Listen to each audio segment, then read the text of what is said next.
बिस्मिल्लाहिर्रहमानिर्रहीम। अस्सलाम वालेकुम स्टूडेंट्स, क्या हाल है आपका? ठीक है, खैरियत से हैं?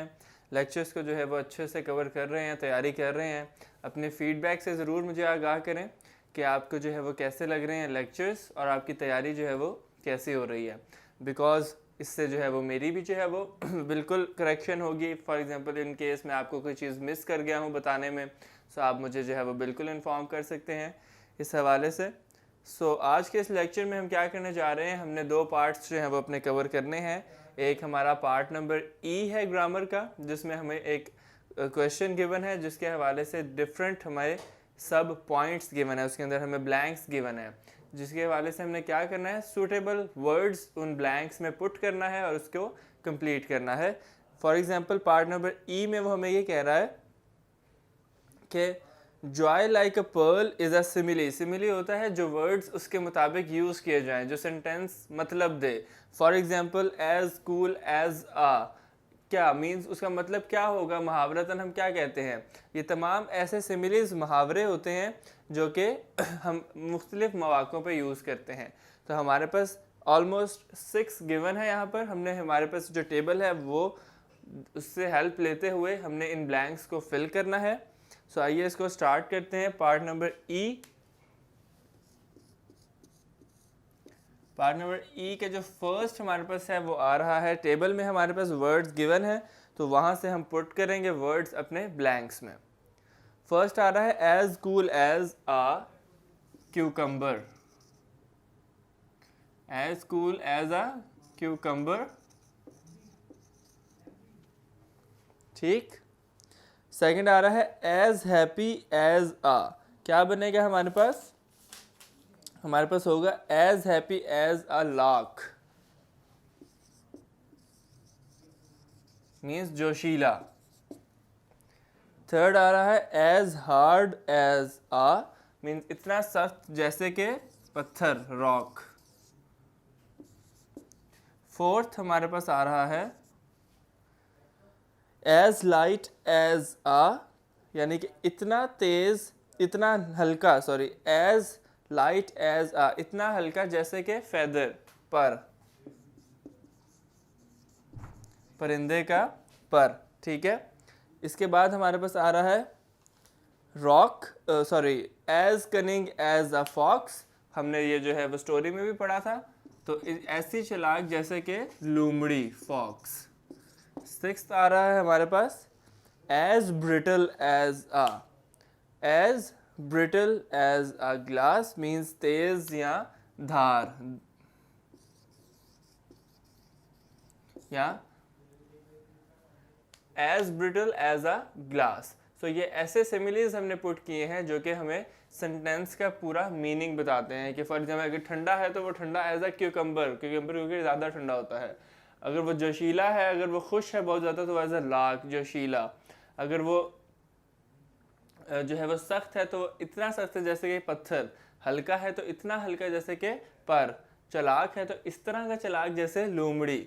और अगर वो ब्रिटल है तो इस तरह का ब्रिटल, यानी इस तरह का तेज जैसे शीशा, ठीक। ये हमने जो है वो अपना पार्ट नंबर ई कंप्लीट किया है। अब हमने लास्ट पार्ट जो हमारा इस लेसन का होता है वो है हमारे पास राइटिंग स्किल्स के हवाले से। राइटिंग स्किल्स में वो हमें क्या कह रहा है, हमने एक पैराग्राफ लिखना है, माई ड्रीम ऑफ लाइफ। हमने अपनी लाइफ के हवाले से एक ड्रीम लिखना है। तो आइए इसको स्टार्ट करते हैं। माई ड्रीम ऑफ लाइफ के हवाले से हमने क्या लिखना है, एक राइटिंग पैराग्राफ लिखना है।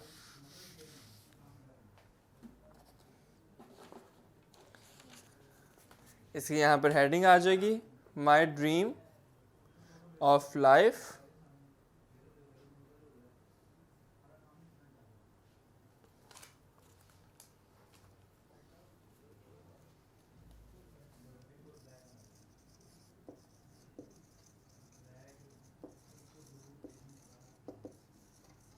ठीक। यहाँ से स्टार्ट करते हैं। आई dream of a world which should have a clean environment.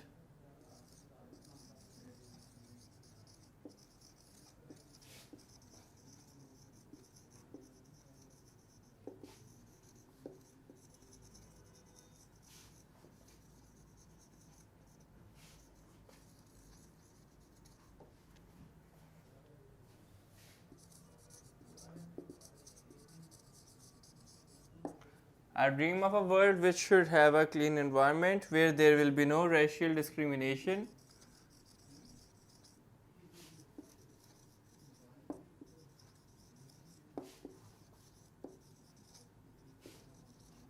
आप इसमें अपने से भी चीज़ें ऐड कर सकते हैं और इसमें से आप जो है वो पोइम से भी ऐड कर सकते हैं. सो ये आपकी अपनी क्रिएटिविटी है. आप कहाँ से जो है वो मटेरियल इकट्ठा करते हैं अपने इस राइटिंग स्किल्स के लिए. Where there will be no racial discrimination, everyone should be free to go and come. यहाँ पर लिखेंगे everyone should have mental and religious freedom.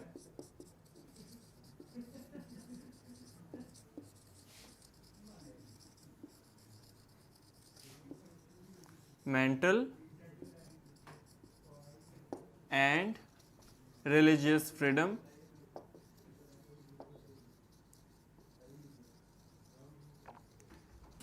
कि हर शख्स के पास जो है वो रिलीजियस फ्रीडम मीन्स मजहबी आज़ादी होगी.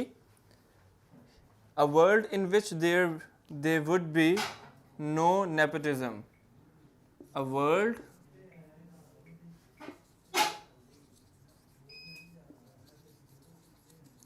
where there will be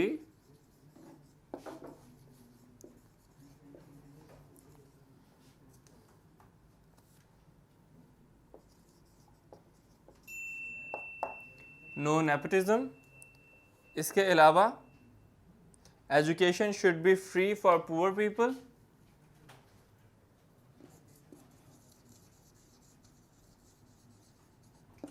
Education should be free for poor people.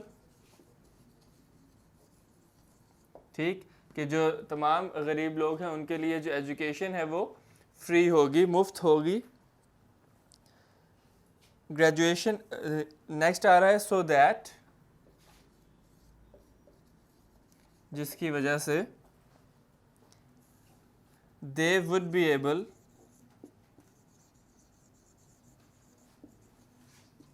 वो इस काबिल होंगे to get their children educated.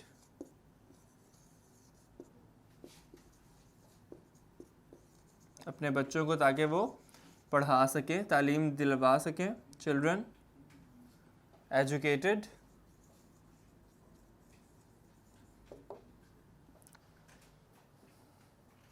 at least up to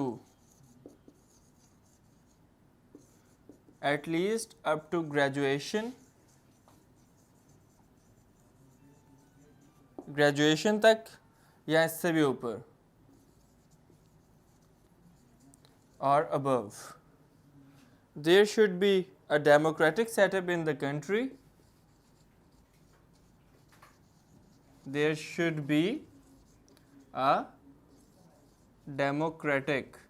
jamhuri democratic setup in the country. कि मुल्क में क्या होगा, एक जमहूरी निज़ाम होगा. Democratic setup in the country. ठीक. सो ये था हमारा राइटिंग स्किल्स का सेक्शन, जिसके हवाले से हमने जो है वो राइटिंग लिखी है एक ड्रीम के हवाले से. माई ड्रीम ऑफ लाइफ के इस तरह का जो है वो ख्वाब देखता है एक शख्स, या देखना चाहिए. अब हम मूव ऑन करेंगे अपने नेक्स्ट पार्ट पर, जो कि हमारा समरी के हवाले से है. कि हमें कुछ पॉइंट्स गिवन है इस पोइम में, और इस पोइम के हवाले से हमने क्या करना है, उसकी समरी जो है वो लिखनी है. सो हम इसको स्टार्ट करते हैं.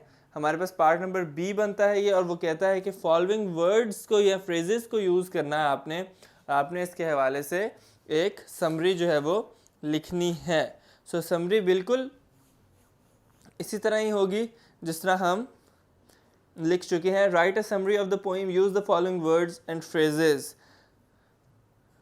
सो ये बिल्कुल वही है जो कि हम लिख चुके हैं, सेम एज इट इज़, कि यही बिल्कुल पोइम की भी समरी बनती है, और यही बिल्कुल क्या है, बिल्कुल बनती है हमारी एक राइटिंग स्किल. राइटिंग स्किल का क्वेश्चन भी यही है, और ड्रीम ऑफ लाइफ, और हमारा जो पोइम है आई ड्रीम और वर्ड उसकी समरी भी बिल्कुल यही मौजूद है हमारे सामने। सो आपने क्या करना है, आपने इन दोनों पर अच्छे से ग्रिप कर लेनी है, क्योंकि जो पॉइंट्स इसमें गिवन है, for example racial discrimination, religious freedom, nepotism, education, democratic setup, और इसके हवाले से जो हमारे पास आ जाएगा कि क्लीनलीनेस, क्लीन इन्वायरमेंट के हवाले से, ये तमाम ऐसे वर्ड्स हैं जो कि हमें गिवन भी हैं इस क्वेश्चन में पार्ट नंबर बी में, और हम जो है वो उसको समरी में भी सम अप कर सकते हैं। सो ये था हमारा आज का लेक्चर, और जो लास्ट पार्ट है हमारा ओरल कम्युनिकेशन स्किल का, वो आप जानते हैं उसको कैसे करेंगे। उसको हमने इन्हेंस करना है अपनी ओरल कम्युनिकेशन स्किल को। किस लिहाज से, हमने अपने स्टूडेंट्स के साथ जो है वो इसको प्रैक्टिस में लेकर आना है। फॉर एग्जांपल एक करैक्टर है बाबर और दूसरा है जैन। सो वो जो है वो बाउंड्रीज ऑफ द अर्थ, वो चीज़ों को कितने अच्छे से जो है वो देखते हैं, आपस में जो गुफ्तगू करते हैं वो इंग्लिश में करते हैं, और उस हवाले से आपने भी उसमें प्रैक्टिस करनी है अपने फ्रेंड्स के साथ मिलकर। इस पूरे जो हमारे पास ये मुकालमा गिवन है, इसके हवाले से आपने इसकी भरपूर प्रैक्टिस करनी है। सो हम मिलेंगे आपसे नेक्स्ट लेक्चर में नेक्स्ट एक्सरसाइज के साथ, और जो नेक्स्ट हमारा लेसन है वो हमारा लेसन बनेगा लेसन नंबर 13, जिसका नाम है इन्वेंशंस एंड डिस्कवरीज। सो हम मिलेंगे आपसे नेक्स्ट लेक्चर में इन्वेंशन और डिस्कवरीज के लेक्चर के साथ।